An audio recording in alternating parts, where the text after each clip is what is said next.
আজকে সারাদিন বাচ্চাদের চুল আমার একটা একটা করে ছিঁড়ে ফেলছে, যেন তাদেরকে আমি নুডলস করে দিই।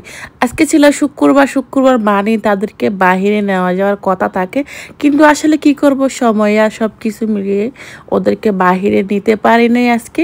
তারপরে বিকালে নাস্তা করে দিয়েছিলাম, চুপ বানিয়ে দিছিলাম। হঠাৎ রাত্রে তারা দুজনে মিলে চলে গেল, মানে এখন তারা বাহিরে যাবে। এখন তো আমার কিচ্ছু করার নাই, আমার শরীরটাও একটু ভালো যাচ্ছে না ইদানিং কয়েকদিন থেকে। ওদের বাহানা তো কোনোভাবেই থামতে চাচ্ছে না। হয়তো ওদের বাবাকে আমি এনে দিই, আর না হয়তো আমি তাদেরকে নুডলস বানিয়ে দিই। এখন আমি তাদের বাবাকে পাবো কই? বাবা তো চলে গেছে কাজে। এখন আমি কি বললে সে কি কাজ না করে চলে আসবে? বাবা তো এখন আসতে পারবে না। তখন কি করার আছে? যদি আসতে না পারে তাহলে তো তুমি আমাদেরকে মজাদার চাউমিন নুডলস বানিয়ে দাও বা কিনে এনে খাবাও। আমি কই গরিব আজ এখন 11টা, আমি কোথায় গিয়ে এখন তোমার জন্য চাউমিন নুডলস আনবো? তাহলে তুমি ঘরে বানিয়ে দাও। তো কি করব, বাচ্চাদের কথা আর মন দুটাই রাখতে গিয়ে এখন চাউমিন নুডলস বানাবো। আমি জীবনে কখনো বানাইনি, বিশ্বাস করেন। আমি যা রান্না করি সবই আমি মোবাইল থেকে দেখে দেখে, ভিডিও দেখে দেখে আমি রান্না করি। আমি কি সারাদিন শুধু বসে বসে ভিডিও দেখি? আমি কিন্তু ওখান থেকে অনেক কিছু শিখি। আরও 10 বছর আগে কিন্তু আমি কোনো রান্নাই পারতাম না, মানে ভাতের মার ফেলতে গেলে সারা হাত পুড়ে যেত, আর মানে কি সবজি কাটতে গেলে আঙ্গুল কেটে যেত, মানে এরকম একটা অবস্থা হয়ে যেত। আর এই মেয়েটা এখন সব কিছু রান্না করতে পারি।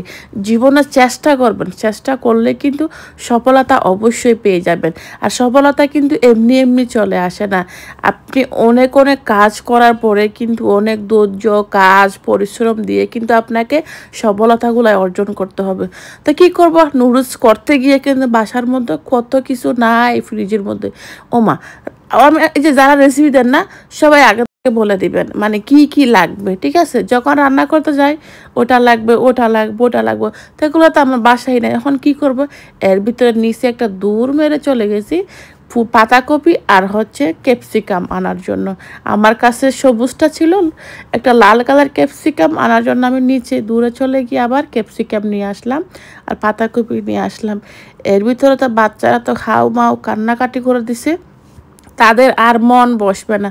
তো কী করার আছে, ওদের মন রাখতে গিয়ে আমি খুবই তাড়াহুড়ো করে এই যে মজাদার রেস্টুরেন্টের মজাদার আমি নুডলসটা বানিয়ে ফেলছি, চাউমিন নুডলস।